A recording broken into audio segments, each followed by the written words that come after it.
Sa puso ng barangay Gaya-Gaya matatagpuan ang isang delicacy na tunay na ipinagmamalaki ng bawat residente. Tara, kilalanin natin ang taong nasa likod ng masarap na tradisyong ito. Sa likod ng bawat malinamnam na bibingka sa latik ay isang taong may puso, tiyaga at pagmamahal sa tradisyon. Kilalanin natin si Nanay Maria, isang masipag na tagagawa ng kakanin.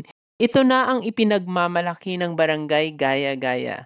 Sa pamamagitan ng kaniyang galing at dedikasyon, patuloy niyang binibigyang buhay ang lasa ng ating kultura. Sa bawat sandok ng masarap at makulay na chicken valenciana ay may kasamang pusong nagluluto at alaalang minana mula sa nakaraan. Kilalanin natin si Ka Enan, ang taong nasa likod ng paboritong handang ito sa barangay Gaya-Gaya.